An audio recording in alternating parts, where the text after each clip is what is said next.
So you saying the trees and the plant life today has to have oil in the ground for the plant life to live? No. Plant life died and eventually became oil. Okay. And of course, over the course of thousands and thousands and thousands and thousands of years. Okay. Millions of years. Okay. To some degree, I'll go along with that. But the fact of the matter is, it was put there either through a natural source or an unnatural source. And I'm pretty well believe that you go along with that. But it was put there. I don't even agree with put there. I agree with it formed. Okay, it formed. Due to. Okay, let's say it formed. Formed due to. Let's say it formed. Prehistoric forest. Let's say it formed during the prehistoric forest over millions and millions and millions and millions of years. Okay, and now it's seeped down into the ground, and it's created this heat shield. No.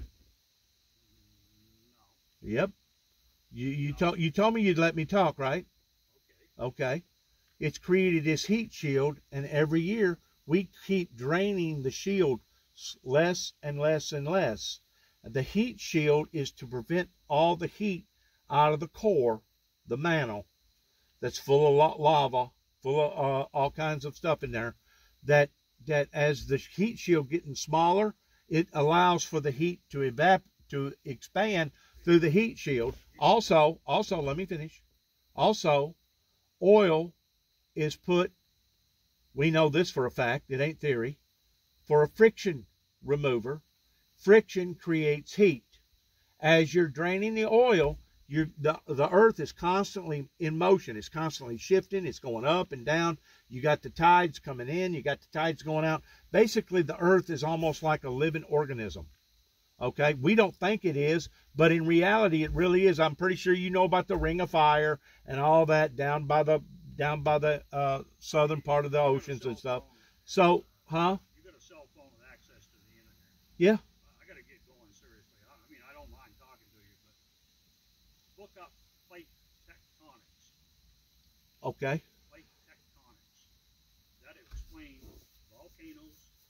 What this heat shield is you're talking about. Well, did you know that if you was to plug off all the volcanoes, it's about 60 of them going right now, about 20 of them above the ground, the other 40 is below the ocean, that if you was to plug them off right now, all of them, that the freaking earth would explode? No. Yes, it would. Look up plate tectonics. Look it up. Really study it. Look at it with an open mind. This explains there's thousands of volcanoes going off right now. Most of them are underwater. That's right. Mid-Atlantic Ridge. That's right. Pacific Ridge. So you know all about the Ring of Fire and stuff down by all that. That's due to plate tectonics. Right. Completely. Right. The Earth has an inner core, which is pretty solid. They believe it's mostly iron and nickel. Outside of that is the mantle. It's hot. It's not solid. It's not liquid. It's kind of in between. Then there's the crust. The crust is here. We're on the skin, like a skin on orange. This is the crust. It's not that thick. Right. The heat coming up from the core causes this crust to break into pieces through various reasons. And it moves. Well, you know, right here, you're on the New Madrid Fault right here, don't you? That's minor compared to this. And it's part of plate tectonics. Part of plate tectonics. Yeah. Right now, the Atlantic Ocean is widening. Africa is moving this way. We're moving this way. Okay. At one time, we were all one thing. I've read that theory or looked at that. Geologically. Right. Like New York State. Right. Because if you was to place them all together, it'd actually come together like a puzzle, wouldn't it? You've got the New Jersey Palisades. Right. Along the Hudson River. Right. They're exactly geologically the same as Algiers. From yeah. State of Maine is made up of 3 different places. The state of Maine is made up partly from Sweden, partly from Africa, and partly from a big hotspot that evolved, came to be out in the South Atlantic Okay. and migrated up. All the Appalachian Mountains, from Alabama all the way up, To Maine. no, all the way Just up, about to Maine. all the way up to New York, are limestone, mostly. How did those form? Ocean. Ocean. Now, limestone is all made up of marine creatures. Okay. Absolutely. From New York up, those mountains are granite. They're not part of the same system. They came to be from a hot spot. So the mineral deposit isn't the same? No, they put a bunch of lava on. Okay. Okay. Hawaii is a good example of a hot spot. Okay. Put up this lava, like Iceland. They eventually became islands, Sure. and they moved.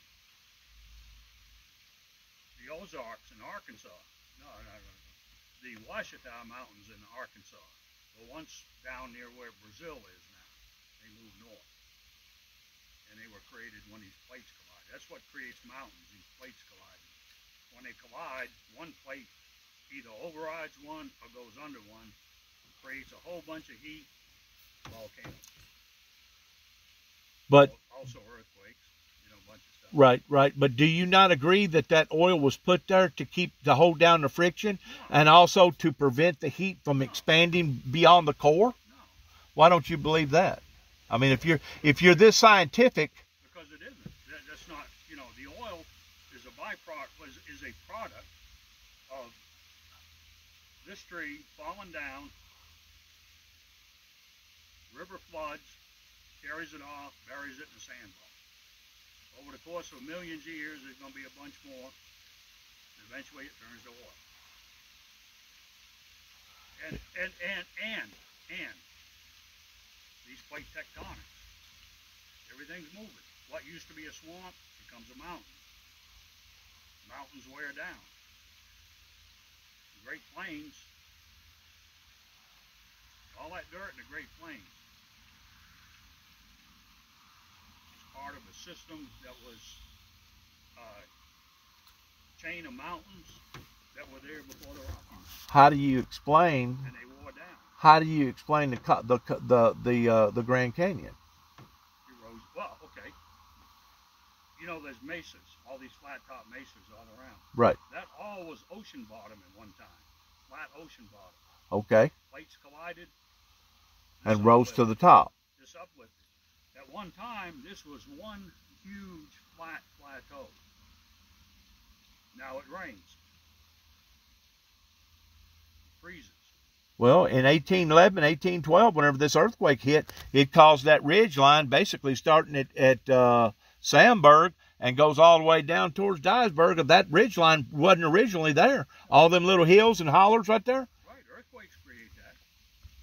So whenever this sunk and the Mississippi River run backwards for 3 days, filling it up, this hole, Yeah. whenever it sunk, that pushed all that other stuff up. Yeah, it raised the Tiptonville Ridge, dammed up somewhat Reelfoot Lake and a few other things. It will sink again. We're not going to be around forever. It will change. All that, Reelfoot and all that, was just part of the Mississippi River system. I got you. One time probably was Mississippi River. I got you. Probably.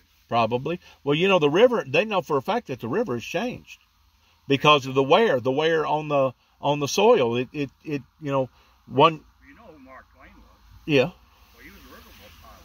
Right. Ran the river for a number of years. Sure.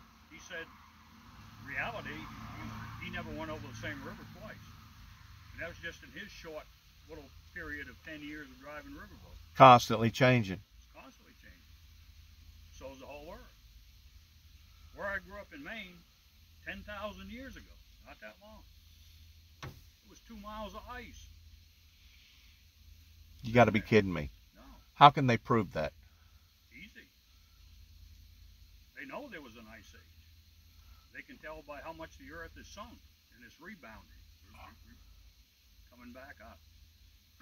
There's all kinds of marks on those hills Uh-huh. where you can see what the glaciers had. They moved. They had boulders in them. So if the earth, this is my point. If the earth was warming the way that the scientist thinks that it's warming, pertaining to the gases that's going up into the upper atmosphere, don't you think that you and me wouldn't be able to go outside without getting second and third and fourth degree burns if that was what was causing the planet to actually warm? We know for a fact that the planet is warming. That ain't guessing. That ain't theory. That's fact. Now, how is the planet warming, and why is the planet warming? I think it's because of the stuff that we're doing to the planet, and well, that the sun's part of it, but the other part of it is all these gizmos and gadgets that mankind has created, because just a small little motor, as small as an icebox motor, if once it turns on, you got pistons and stuff in there that moves that freon. If you hold your hand on the back of that motor while it's running, you won't be able to hold it there for a few seconds, and then it'll burn you. You got to pull your hand off, right? Okay, that's artificial heat. That's artificial heat, right? The same way as the motors, the transmissions, the rear ends, anywhere there's friction, there's heat. That's what we're doing between that and draining all the oil out of the ground. What about a volcano? Puts out heat. It does. Okay, are you aware of this fact? This is basic physics. Everything that exists is matter. Right? Molecules. Yeah. Atoms, molecules. Yeah, atoms, molecules. You can neither create nor destroy matter. Everything you see, everything that exists on this whole world, it can be changed. You can take water, you can boil it, you can make steam, but you haven't changed a thing. You haven't added one thing, you haven't subtracted one thing. Where does all the evaporation go? It turns back to water. But it goes up into the atmosphere. So it will come back down and rain. That's what rain is condensed water vapor. Steam is nothing but water vapor. Well, I agree now with the theory pertaining to the atmosphere heating up, that because it's heating up, it's holding more moisture, and that's what's bringing these deluges on, pertaining to these massive floods. You know, Pakistan, it just got through getting a bad flood that destroyed over 1 million structures. No, it's not. But to see a deluge, it hit like up here in Waverly, Tennessee last year, that had 17.5 inches in about 5.5, 6 hours. That was unusual. To see the deluge that come out of Kentucky up there that flooded about 10 different counties, that was kind of unusual. And now we're seeing these other deluges. What we're seeing is the displacency of the weather getting out of its norm, because it's out of balance, and it's either entirely too hot, or entirely too dry, or entirely too cold, and everything's getting out of focus. You're saying unusual. From the way that it used to be, as far as normal. Well, let's talk specifically. Well, I mean, if you want to get technical about it, each day is a different day, kind of like that Mississippi River. Every time you go down that Mississippi River, you're going down a different river. Okay. So theoretically, you're right. Okay, they got a bunch of rain in that sense. They got a bunch of rain in eastern Kentucky, caused a lot of damage. Right. I was over there in 2016, same place. They had just had huge rains. They had houses piled beside the road. The creeks had washed them away. 3-4 counties. Roads completely washed out. I mean, washed right out. Houses completely destroyed. They said, the good old boys locally said, yeah, about every 4 or 5 years. 100-year event, or a 500-year event, or whatever. Well, now those 100-year events, or those 500-year events, are now happening almost simultaneously every year. Okay, and if it ain't happening over here in America, it's happening all over the planet, towards places getting entirely too dry, or places getting entirely too wet. And you know what I'm talking about? It's right. Yes, we're abstracting the We're not changing anything. Like I say, you can't create matter, you can't destroy matter. We're not changing anything. How come is it that How come is it that you take a bushel basket full of apples and you can throw one rotten one in there and it would intensify the rest of them towards them becoming rotten? Okay? Okay, that's right. That's natural reaction. But at the same time, how come you can have a bushel full of apples that's rotten and throw one good one in there and it don't react the same way towards making all the other ones good? Because it doesn't work that way. That's right, because now we're talking about what? The law of gravity. The law of gravity works in the direction towards what?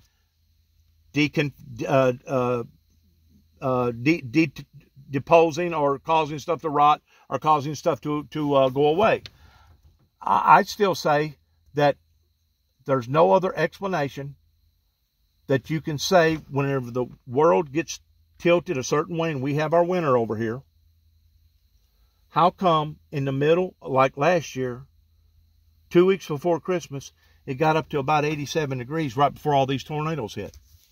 Gulf of Mexico. That's what they believe. Maybe it's all the heat that's expanding from the earth that's causing all that heat, plus all the humidity and moisture. And that's the reason why that we're seeing these events that are toppling over each other in the wintertime. Because that ain't the first tornado that's hit in the wintertime around here. We've had two of them down in Jackson, Tennessee. One of them hit before 2000, one of them hit after 2000. It basically was just as devastating as the one that hit up here in Kentucky. How do you explain that? In the wintertime, whenever we're tilted further away from the sun. Now, the planet itself is actually closer to the sun in the winter, according to science. We actually do the opposite effect, but we tilt. It's cold up north, right? Wintertime. The North Pole, yeah. Well, even Minnesota, cold. You got the Gulf of Mexico, it's warm. I've lived on the Gulf Coast a long time. It's warm in the Gulf of Mexico. Tropical. Water holds Tropical. heat longer than air. So, depends on the weather system. If you got a low pressure up here and a high in the Gulf, That's part of it. the high is going to go That's to part of it. Okay. Once the cold air and warm air hit, you get bad stuff. Well, get tornadoes, thunderstorms. You get displacencies, yeah. That's what happens in the winter. You get cold air coming down, you get warm air coming up. Where they hit, We have went down into the abyss, and I know you know what I'm talking about, 4 or 5 miles deep. And we have found areas for miles and miles and miles that was 1,800 degrees plus, where it was volcanoes that were just sitting there bubbling and stuff. And that's basically the answer of reason why that we have all these whales or all these other types of whatever you call them that will beach themselves all of a sudden. It's because they got down in there too deep, and they hit that hot water, and it fried their freaking brains, and they know that if they beach themselves, it's like committing suicide. The whale can't die 5,000 feet. The mid-Atlantic. But whenever you get down into that 1,800 degree temperature, what do you think that's going to do to their brains? Whale can't dive as deep to get down to those temperatures. And that's very local. He can get down a couple miles deep. You get a volcano bubbling out down there. Plus it's building. And that heat's going to travel up.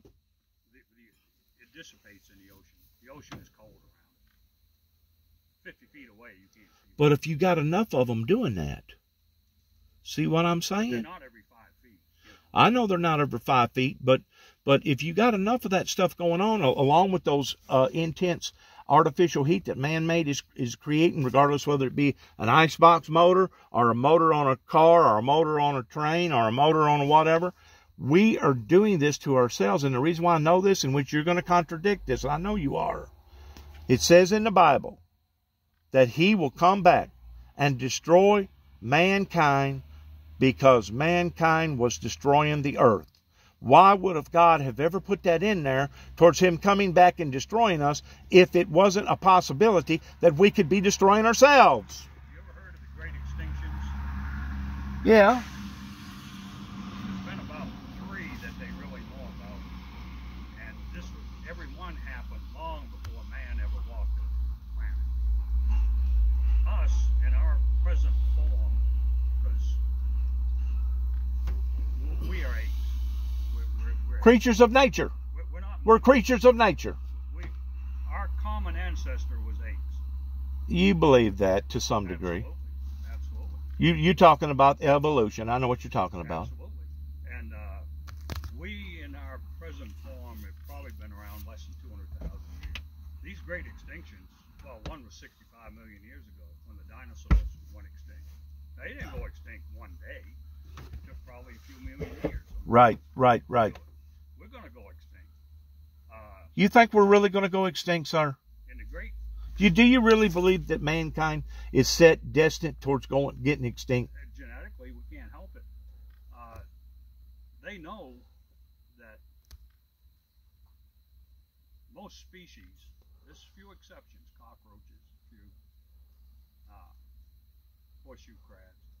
Most species last about 5 million years and go extinct.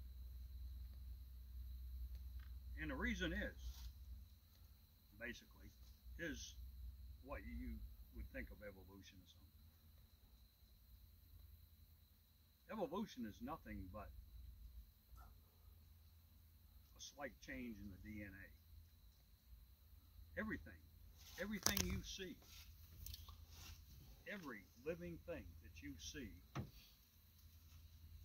and I'm talking everything, has life to it. Has the same DNA that you got. It has life to it. Has the same DNA. It's not the same combinations in that DNA. Right. You, me, and a banana share about 60% of the same DNA. Right. Us and chimpanzees share 99.4% of the same DNA. All right, where are you going with this? Only 0.6 of 1%. Okay, where are you going with this? DNA changes every generation between 0.5% and 1%. It doesn't stay constant. Otherwise, you would be a twin of your father. You would be a twin of your grandfather. So we'd all be like robots. We'd all look the same and act the same. You have a mother and father. Right. Your father contributes 50% of your DNA. Your mother contributes 50%. But they claim that the difference between the DNA based upon a young couple versus an older couple, that maybe the younger mother at the same age with the father, her DNA was predominant because it was more powerful. But then whenever she got older, instead of having black-headed children, now you got red-headed children. Why? Because your father was originally red-headed, and now his gene has dominated her gene. No, not in that sense. You inherit exactly 50% of your DNA from your father. I don't care how old he is, anything. You inherit exactly 50% from your mother. There is dominant and recessive genes. You're not talking DNA here now. DNA makes up genes. You only have 23 genes. 23. Each gene does a number of things. One thing it can do is your eye color, your hair color. Now, some of them are dominant and recessive. It doesn't matter if you got it from your mother or father. If it's dominant, it will take precedent over the other. It will. But it don't have to be either one. But that don't have nothing to do with age, as far as it being strong? In general,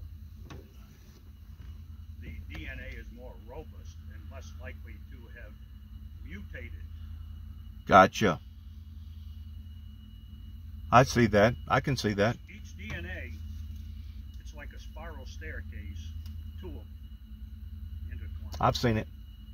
Okay, each step on there, there's 4 amino acids. And they go A, C, G, and T. A, C, G. A, C, G, and T. Okay, A, C. That's the letters for what the amino acid is. I'm with you. The G is guanine. You know what the main component of bird shit is? Guanine. So we're 1/4 bird poop, if you want to put it in a simple technical. I got you. Okay. But anyway, these amino acids react, do different things. They in turn cause proteins to do this and that, which cause your genes to White do this cells, red cells, and that. the whole 9 yards. So answer this for me if you don't mind. How come there's a certain Native American Indian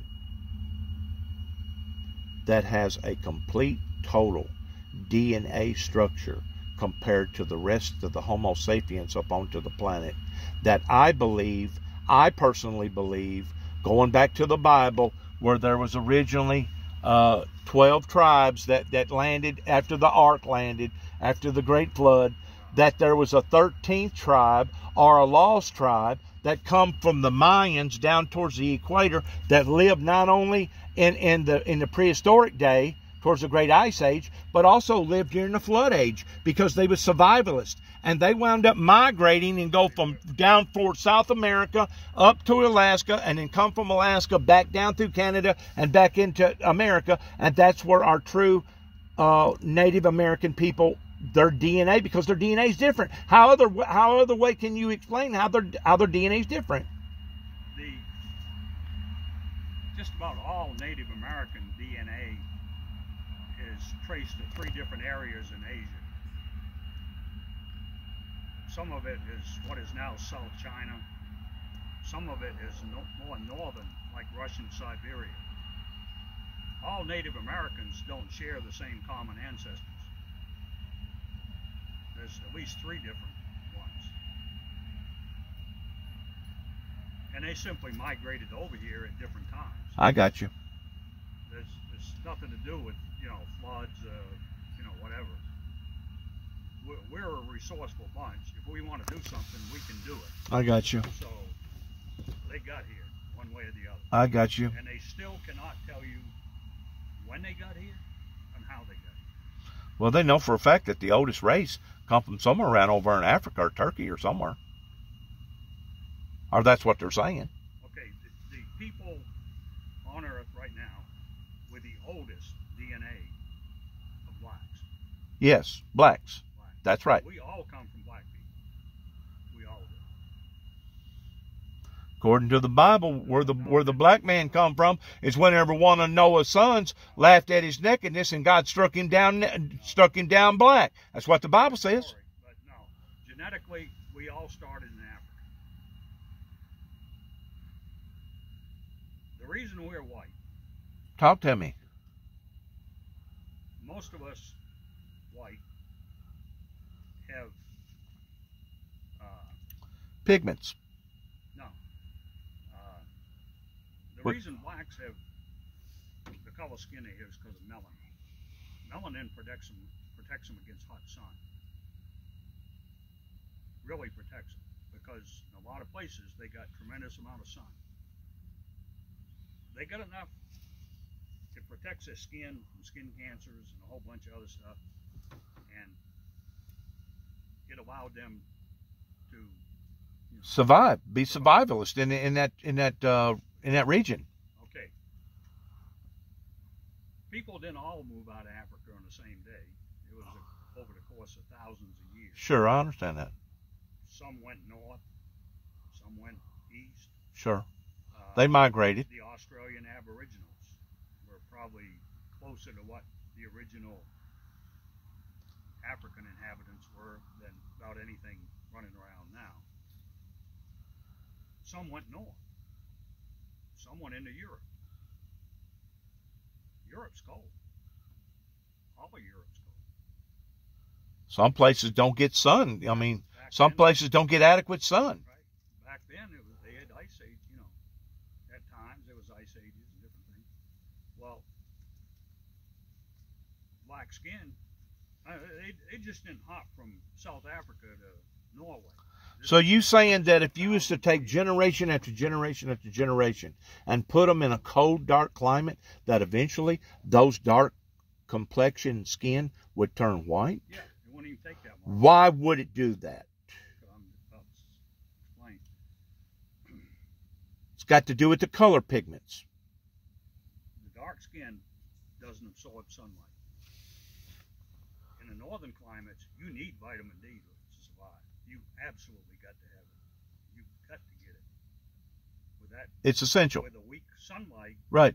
They could not absorb enough Vitamin D. So here's where the evolution comes in. Okay, talk to me. And evolution, you've got to keep in mind, is not planned.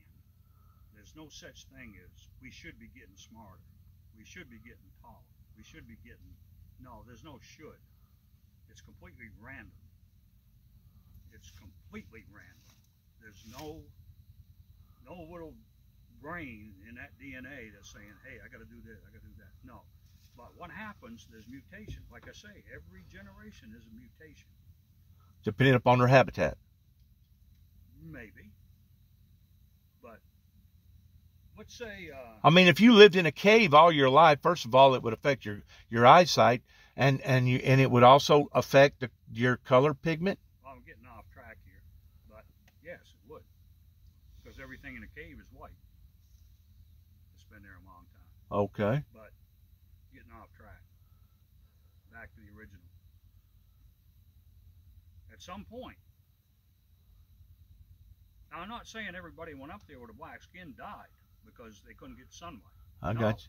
No, but at some point, some kid was born with a slightly less pigment through just plain what they call natural selection. Not even selection, it's just random chance. The gene wasn't as powerful. Some gene, yeah, no, you could say that. So maybe this kid was slightly more able to cope. Well, he's not thinking about any of this stuff. He wants a woman. Sure. Well, he passes this on. But once more, you're talking about evolution of thousands and thousands, if not millions and millions of years, So it ain't took you? roughly 40 to 50,000 years. Well, 30 to 40,000 They saying 60. to turn. They're saying they've found fossils on the Earth that's 60 that they can prove to be 60,000 years. Oh, far more than that. They found them in South Africa, 200,000, human. I didn't know that. Yeah, 200,000. Sterkfontein. So there really was a Neanderthal man. There really was a caveman. There really was a... The caveman got nothing to do with it. Yes, there was Neanderthals. There are not. 40,000 years ago, there was Neanderthals, which are human. There was Denisovans in Siberia. There's two. There was, they call it the, at some place in... The missing link. No, it's nothing. Damn, I'm trying to think. What's now above Australia, those islands through there. There was a small human. Originally it had been bigger, but anything living on the island gets smaller. Jobies. So Jobies. They was Jobies. they got a name for them. They're extinct. Anyway, they were human. So at least 40, 50,000 years ago, there was at least 4 species of humans running around. Do you really believe that? Absolutely. You got Neanderthal DNA in you. I got Neanderthal DNA. Probably anywhere from 2 to 5%. So if you believe that, you're probably a believer in Sasquatch or the Big Eddie or whatever that you want to call them. No, this has all been studied to death. I mean, it's a fact. It's there. So what about the missing link? There is no missing link. How come there wasn't a lost tribe How or can a there be? 13th tribe Probably pertaining to a group of people that survived down by the equator, not only through the ice age but also survived through the flood? And they were survivalists. They kept surviving. There's been hundreds of ice age. We're adaptable. We adapt. We can't adapt to heat. Yeah, we can. Not whenever it comes to it. Once it gets so hot. We live in the Amazon. I mean, there's places in Death Valley you can't live. Well, no. You can live in Yuma, which almost is like like about 10 degrees getting as hot as Death Valley. But I mean, Yuma, New Mexico's hot. You can't live in Antarctica either. No, we haven't settled in Antarctica. But you study those plate tectonics. I will. Antarctica used to be part of South America. Here's a good one for you. There's two main branches of monkeys. There's the old world monkeys, there's the new world monkeys. The old world monkeys, which we way back are descended from. Some evolved over into apes, hence us. The old world monkeys have kind of more noses like us. The new world monkeys have upturned noses. All right. Okay, now, South America and Africa were joined at one time. That's They right. split. That's right. They split.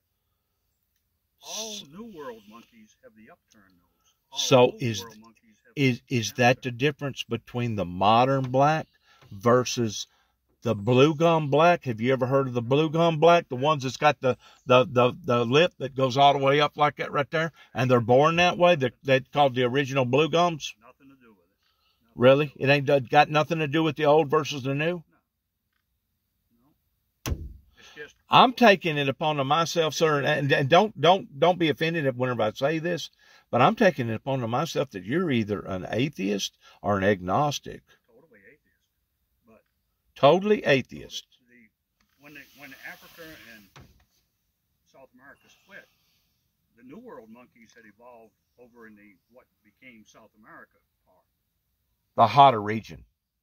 Well, we don't know if it was hot then or not. That was back a couple 100 million years ago. But it eventually spread. So what's going to happen to us? Are we going to really become extinct? Yeah. All of us? Yeah, someday, sure. No matter where we're from or what part of the earth that we're on? No, we'll basically evolve into something else. Like I say, 1% a generation, only 100 generations. There's 100% change. So you don't think that you're going to come back? No. You don't think there's going to be any life after this life? No. What I do believe is, like I say, everything is matter. I've got the same thing in me that sun does.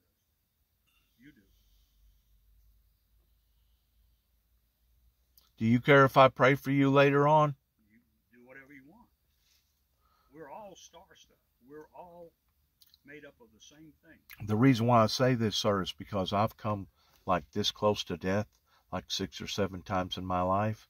And the last time that I come that close to death, I physically felt 2 hands that grabbed both of my wrists that was super, super cold. And as a 1979 Buick Regal was fixing to come down on my torso, the Spirit of God entered into my body, and I seen this part of the metal, which is like super, super hard, because the fuselage has to be, this part has to be hard enough to where if the vehicle ever rolls over, it won't collapse on itself. But I seen metal bending around my body that is scientifically impossible. That is scientifically impossible, and there's no other way of explaining it. Plus, the pressure was so severe that it busted my spleen. By the time they got to the hospital, my blood pressure was 0. I'd done a reflat line to the point that they couldn't find none of the veins. They cut into my leg. They started pumping blood back up into me. And about 6 hours later, I woke up with a big tube after the doctor went in and removed all my intestines and removed my spleen, and then poked my intestines back in there somewhat what he thought they'd supposed to be like, and basically took big staples and stapled me up. That was in 1983, but in 1988, angels come down from heaven and literally planted thorns into my head that I physically felt, that I can still physically feel to this day. Now, am I a delusional? Am I crazy because I still feel this and know this for a fact? I believe you. Can I prove it? No. No, I can't prove it. But can you prove that the wind actually exists? No, because you can't see it. But what you can prove, is the existence after the wind gets through, as far as what was the consequences in behind it. You get 100-mile-an-hour winds, guess what? You're going to have 100-mile-an-hour damage. You couldn't see it. You couldn't see the wind, but you could see the consequences in behind the wind, couldn't you? One thing. So not everything's tangible. One thing you can't do. Not everything's you can't see everything. No, but the one thing you can't do, nobody can do, is prove a negative. You can't do it. You absolutely cannot do it. A negative. A negative. is the difference between the corridor of light and darkness. You can't prove a negative. I can't prove that there's darkness and can't prove that there's light. Sure I can. That's like proving up and down. That's like proving right and wrong. Okay, you say God exists. I say. You say he don't exist. Well, basically, I say You're agnostic. I don't care. You know. I don't see. Well, how old are you? About 70? 77. 77. You was in the military for 30 years. You've been blessed with children, grandchildren. You got obviously a pretty good bank account because you drive fairly new vehicles and stuff. You're obviously very educated. Well read. But I read what I want to read. I understand, but I may not be reading. But what I'm saying is, God. Well, what I'm saying is, the Bible says, "Whosoever calleth upon the name of the Lord shall be saved," according to the Bible. That means it don't matter what color you are. That means it don't matter what country that you're from. No matter what language you speak, as long as you believe in a God and you call upon God, God will be there for you. And that's the part that I'm trying to make right now. And I realize at 77 years old, you've had your old way of thinking and etc. But until you've been born again towards accepting the Lord Jesus Christ into your life, according to his teachings, whenever you do die, yes, you will be going to a burning hell. To where you could change that. You could change that by accepting him as your Lord and Savior. That goes way over my head. It really does. You think it's taboo? No. I just don't. You think it's Okay. You think it's hope? You think it's a sense of hope? Let me try to simplify this. Whenever they got in a ship and took off back during Columbus days, did they hope that they wasn't going to fall off the edge of the cliff? Can you read Greek? No. If I give you a book in Greek and I say this explains everything, what would it explain to you? It wouldn't explain nothing because I couldn't read Greek. Okay, exactly the same thing with me. None of that explains anything to me. I don't understand it. You can't. You got to go by feeling. You got to go by what you feel in your heart. I don't go by feelings. You got to. I don't. You have to. I never have. I never will. I don't do that. You don't have an intuition? You don't have a gut feeling that you should have went to the left versus going to the right? No. Yes, you do. No. Well, you never would have made a good cop then, because a cop's got to have a good intuition. I mean, he's got to have a good gut feeling towards whether or not he should go into that dangerous area or not. And I don't have intuition, but I don't base decisions on how I feel. I study the situation, pros and cons, and I try to make the best decision based on that. Okay, But I can contradict back that. to that analogy. I give you a book that's written entirely in Greek That's right. and say, man, this explains everything you Right. ever wanted to know. Right, You wouldn't know squat. right. Well, same way with me. I don't understand it at all, and my mind is not wired up to understand it. Okay, the people over in the Middle East, I got to get my camera and get a picture of this. get it. It is pretty. Very pretty. Sunset.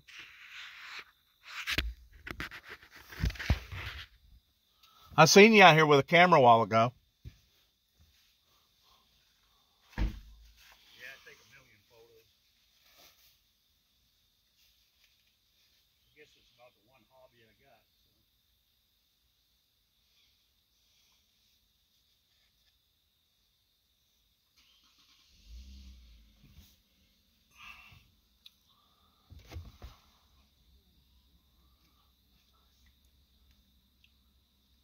What is that, a Canon? Nikon 80? Nikon 80 series? Is that the electronical one? Huh? Okay. So you didn't give no $4,000 for a camera? That's about an $800 camera, though. Not counting the lens. You probably got an $800 lens on her. You probably got $1,500 right there in your hand. Hey, did you see the moon? This is a used camera. There's a moon right there in behind them clouds right there. So I just got a picture of it. Yeah, this is a used camera. It retails Right. These models.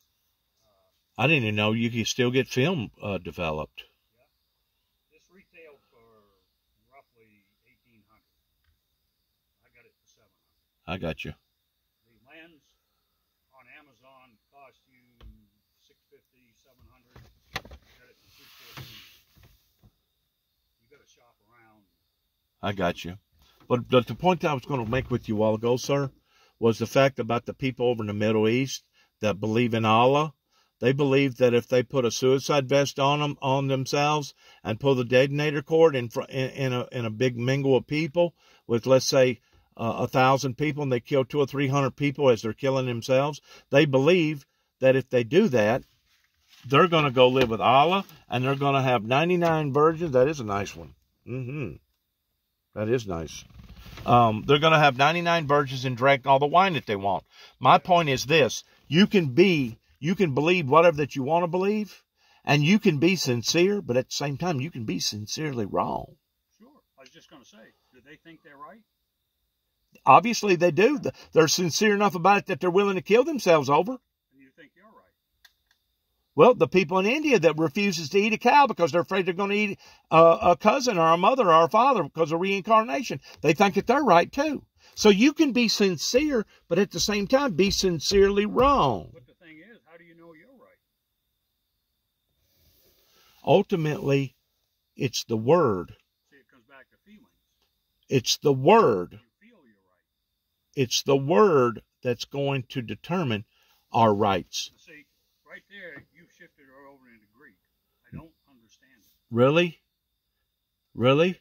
I just don't. Because it says that God spoke these things into existence, and on the seventh day he rested. I don't understand. He is the creator of all these things. He created everything that you can tangibly see, smell, and touch. The whole universe, baby. Who created him?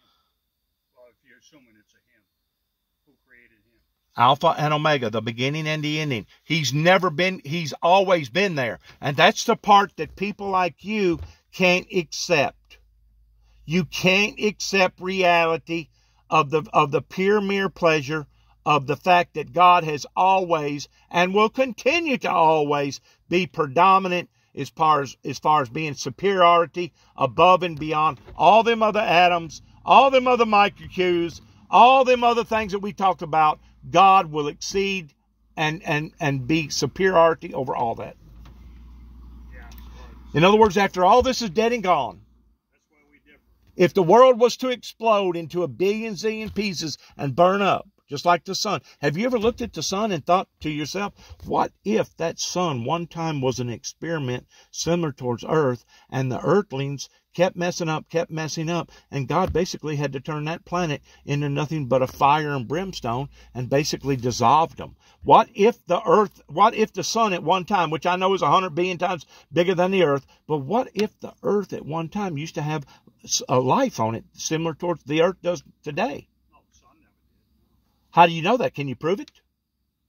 No. Yeah, I believe I can dig up enough, facts that show the sun never. I mean, we're thinking that the moon is hollow, sir. We're thinking that Mars at one time had water on it, sir. There is water on Mars.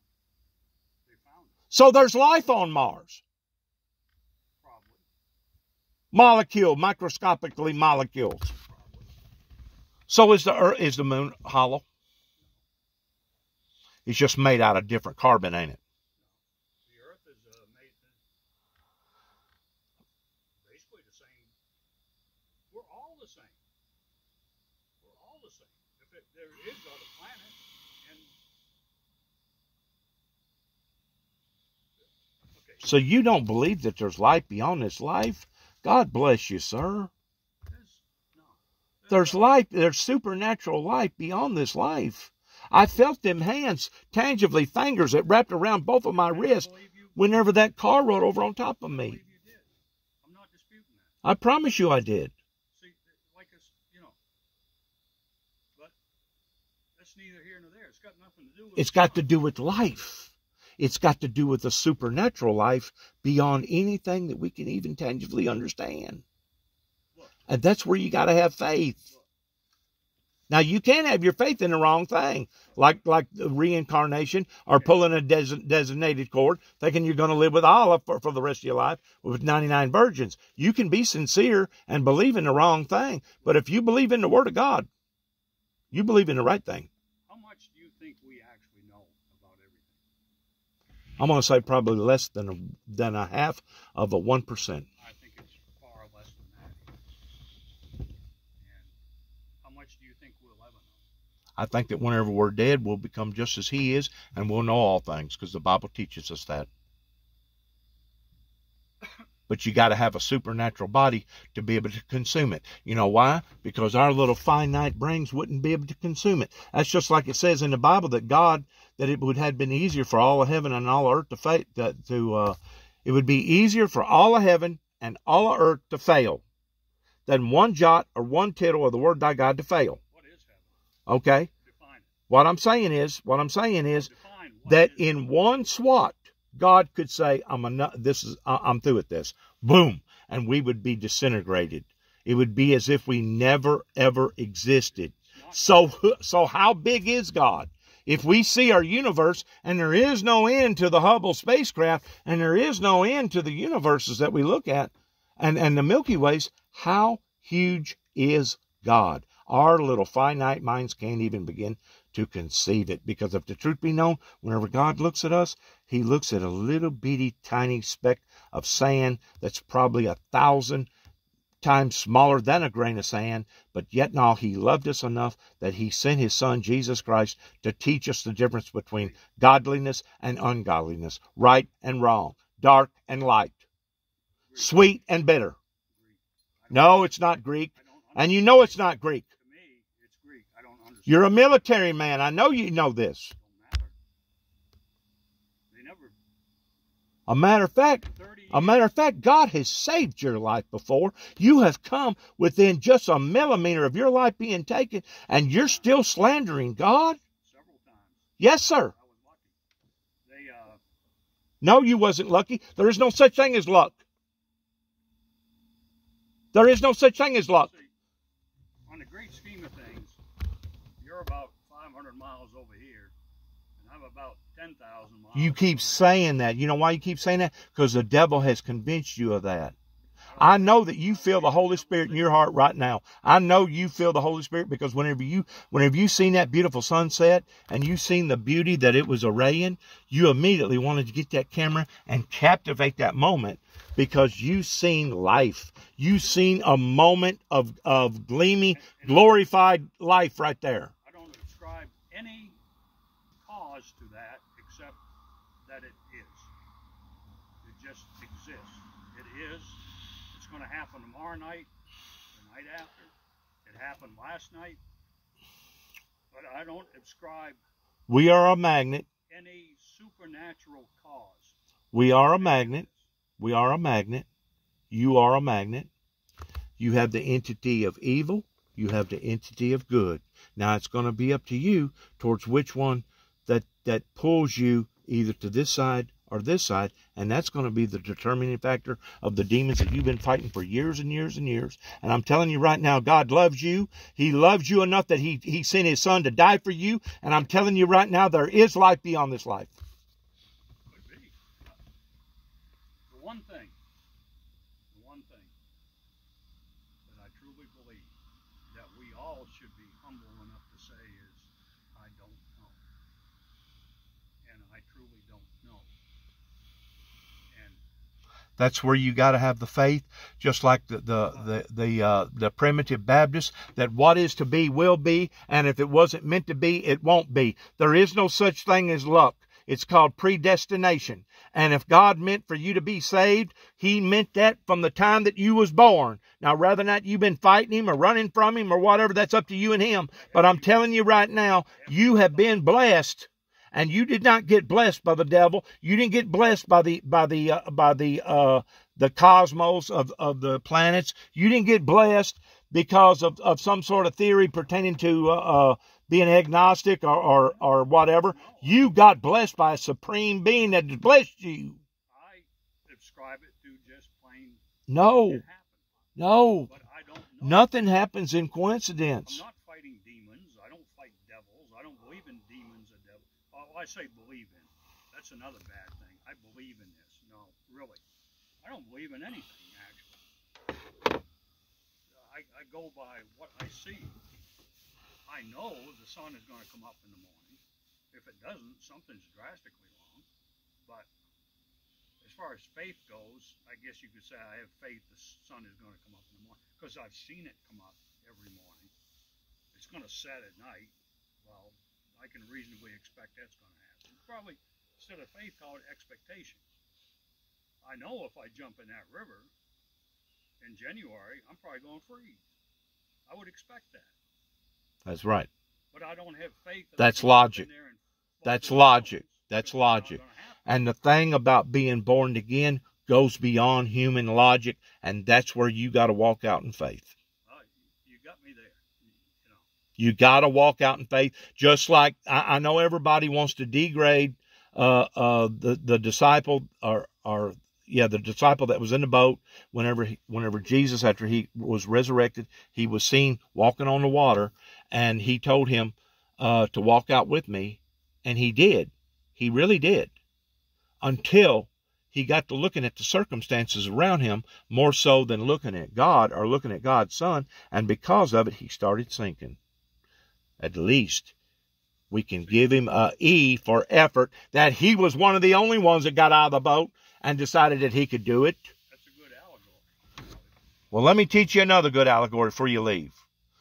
There was this tightrope walker, and it was across this big canyon, and he put this tight wire, and he had a crowd on this side, a crowd on that side, and he walks across this tight wire very, very cautiously and gets to the other side. Everybody claps. Whenever he gets ready to go back to the other side, he gets wheelbarrow. He pushes the wheelbarrow. He goes all the way to the other side, and man, the crowd clapped.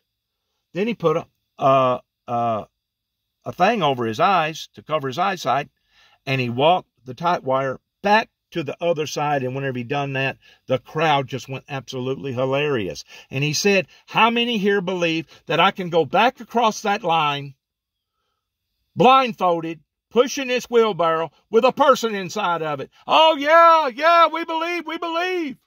Do I have any volunteers? No. Not a one. That's the difference. You got to walk out in faith, my friend. For what? I mean, that's to be saved, to be born again, to know that your soul, that your spiritual soul, that I know that you're in denial of, that your spiritual soul one day will have a place in glory. You got to have that faith. I don't understand any of that. You do. I don't. You understand the theory about they all gleamed and hollered and said, yeah, we believe you can do it. But yet now, whenever it come time for them to actually say, do I have any volunteers? Not a one of them stood. That's the difference between saying you had faith and actually having faith. I don't say I have. But I'm just saying that's the difference between having faith versus saying that you have faith. I know, but I don't have faith. But you do know that one day your body's going to wind up going back to the dirt, right? So why would you not want to have the expectations of life versus dying?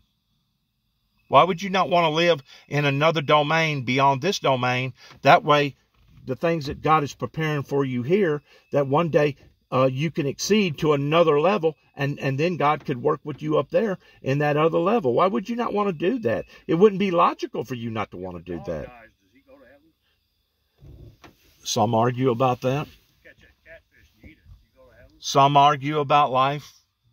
I don't believe it. I don't believe it is. I think that God chose the human race for a reason, is because he found favor in the human race.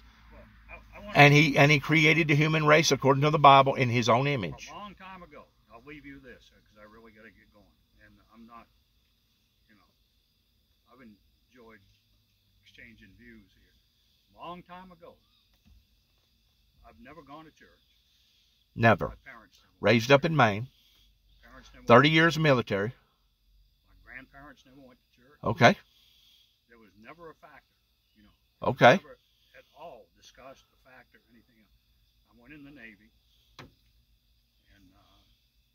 again, nobody pushed any type of religion on you. They had services. Theories. If you wanted to Yeah. go, you could go, and if you didn't, well, that's fine too. Right. This one guy I worked with, we were just fixing a pump one day, and he says, in the beginning, man created God. And I've always believed that. That's one thing I believe. So I'll leave you with that. Wow. That's a radical, man. That's a radical, though. You know what I'm saying? And that is so profoundly perverted. That is so profoundly perverted. In other words, we created our own God for our own glory and for our own hope.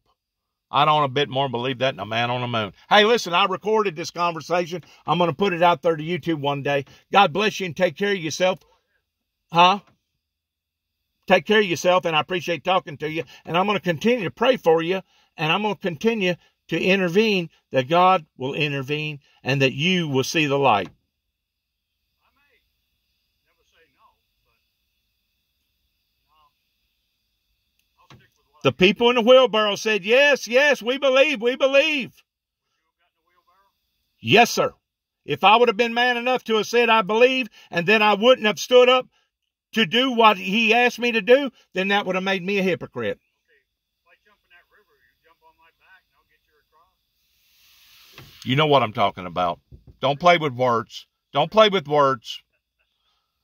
I've never agreed that I would get on your back, first of all. I've never agreed that you could go across that river. You said you'd get in the wheelbarrow. Under that same scenario, if I was part of the people in that crowd that raised my hand and said, yes, yes, I believe, and then he asked for volunteers, proof is in the pudding, my friend. Proof is in the pudding. Did they really believe? No. Saying that faith is selective now. I'm saying that it's one thing to say that you have the faith, and it's another thing to act upon it. I've never said I haven't, so That's right. I don't feel that's hypocritical, But you got to act upon it. You know how you act upon it? You accept the Lord Jesus Christ into your life. Okay, well, if it's what you want to do, fine.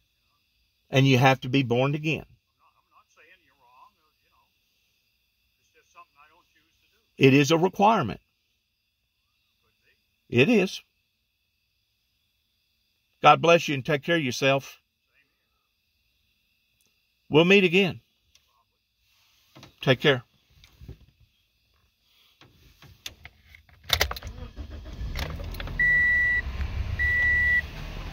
Unusual camper. That old boy right there was very, very different. 77-year-old man. Driving right near a brand new red Z71 four-door extended cab truck that looks like something you'd put in the showroom.